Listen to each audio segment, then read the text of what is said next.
কোরআন শরীফে আয়াত আছে যে রব্বানা আরিনাল্লাযাইনি আদাল্লানা মিনাল জিন্নি ওয়াল ইনসি যে নাজআলহুমা তাহতা আকদামিনা লিয়াকুনা মিনাল আসফালিন, যে পরিবারের প্রধান বাপ মা দাদা দাদি যারা কর্তা পরিবারের স্বামী বড় ভাই এদেরকে লক্ষ্য করে অধীনস্থ এই সন্তানেরা ছেলেমেয়েরা স্ত্রী তারপরে ছোট ভাই বোন এরা আল্লাহর কাছে যখন চূড়ান্ত হিসাব হয়ে যাবে যে কিছু লোক জান্নাতি হয়ে গেল কিছু লোক জাহান্নামী হয়ে গেল, এই সময় দেখা যাবে যে পরিবারের পিতা জান্নাতি হয়ে গেছে সন্তান জাহান্নামী হয়ে গেছে।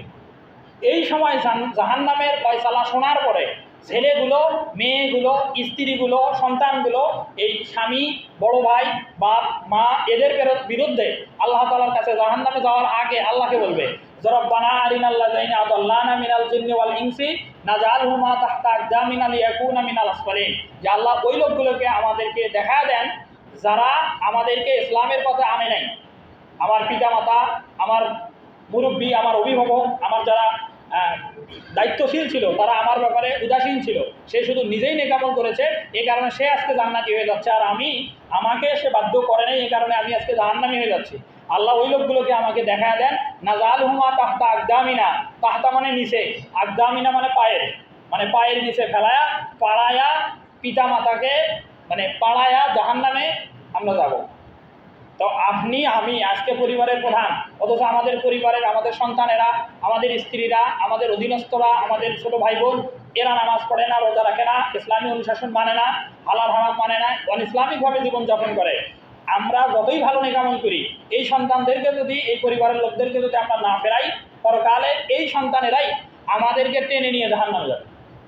এই কারণে ইসলামের হুকুম আহকামগুলো আমরা নিজেরা যেমন মানব ঠিক একইভাবে আমাদের পরিবার আত্মীয় স্বজন পাড়া প্রতিবেশী দেশ সমাজ রাষ্ট্র ও সামগ্রিকভাবে আন্তর্জাতিক পরিমণ্ডলে সবাই যেন ইসলাম মান্যওয়ালা হয় এর জন্য প্রচেষ্টা চালাতে হবে। সবাইকে মানানোর জন্য প্রচেষ্টা চালানো খরচ, কেউ মানল না এর জন্য আমি দায়ী হব না, তবে আপনার প্রচেষ্টাটা আল্লাহ তাআলা দেখতে চান।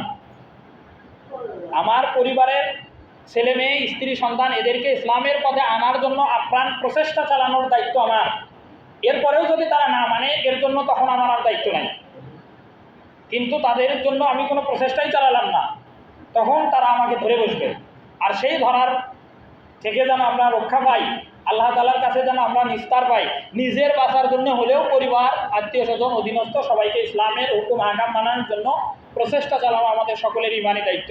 আল্লাহ তাআলা আমাদেরকে স্ব স্থান থেকে পরিবারের আত্মীয় স্বজন দেশ জাতি সকলকে ইসলাম মানানোর জন্য এবং একই সাথে ইসলামের সকল বিধিবিধান নিজের জীবনেও মেনে চলার তৌফিক আল্লাহ তাআলা আমাদের সকলকে দান করুন। সকলে বলি আল্লাহুম্মা আমিন।